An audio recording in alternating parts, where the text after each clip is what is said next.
perkenalkan nama saya Novi Sulastrila Aso dengan NIM 859653776. Pada video kali ini saya akan menjelaskan bagaimana peran filsafat ilmu dalam memperkuat ilmu pendidikan. Yang pertama yang akan kita bahas yaitu bagaimana filsafat ilmu mengawasi dan mempertanyakan eksistensi, keilmiahan, serta nilai-nilai dalam ilmu pendidikan. Filsafat ilmu berperan sebagai landasan krisis dalam ilmu pendidikan dengan cara mengkaji 3 aspek utama, yaitu yang pertama, ontologi. Ontologi mempertanyakan apa hakikat pendidikan itu, objek yang dipelajari, serta realitas dalam dunia pendidikan. Yang kedua, epistemologi. Epistemologi mengkaji bagaimana pengetahuan pendidikan diperoleh, metode yang digunakan, serta kebenaran ilmiahnya. Yang ketiga, aksiologi. Aksiologi menilai manfaat dan nilai-nilai yang terkandung dalam pendidikan, seperti etika, moral, dan tujuan pendidikan itu sendiri.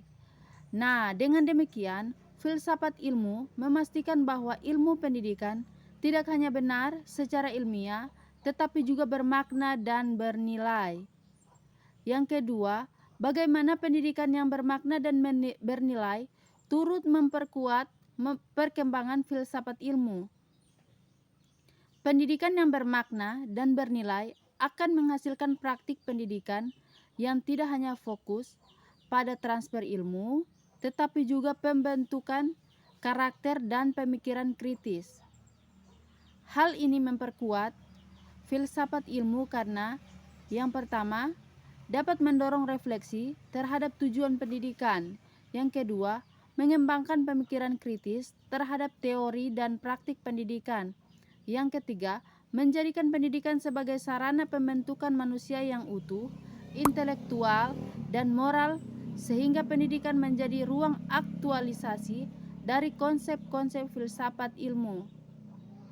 Nah, yang ketiga yang akan dibahas adalah mengapa filsafat ilmu itu disebut sebagai pisau analisis ontologi, epistemologi, aksiologi dalam membeda persoalan pendidikan. Filsafat ilmu disebut sebagai pisau analisis karena digunakan untuk mengkaji masalah pendidikan secara mendalam melalui 3 pendekatan. Yang pertama, ontologi, menganalisis hakikat masalah, misalnya apa itu belajar. 2. Epistemologi, mengkaji cara memperoleh solusi, metode pembelajaran yang tepat. Yang ketiga, aksiologi, menilai dampak dan nilai dari solusi tersebut, apakah bermanfaat dan etis. Dengan ketiga aspek ini, masalah pendidikan dapat dipahami secara menyeluruh dan tidak dangkal.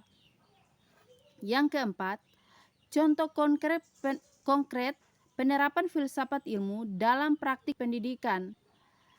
Contoh penerapannya dapat dilihat dalam kebijakan kurikulum, dalam menyusun kurikulum, mempertimbangkan nilai aksiologi, isi materi, ontologi, dan cara penyampaiannya, epistemologi.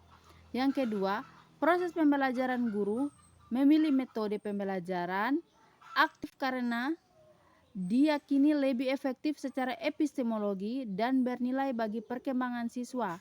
Yang ketiga, penilaian pendidikan. Evaluasi tidak hanya mengukur kognitif, tetapi juga sifat dan keterampilan sebagai dari nilai pendidikan. Kesimpulannya, filsafat ilmu memiliki peran penting dalam pendidikan sebagai dasar berpikir kritis, alat analisis, serta penentu arah dan nilai pendidikan agar lebih bermakna, ilmiah, bermanfaat bagi kehidupan. Sekian penjelasan dari saya, terima kasih.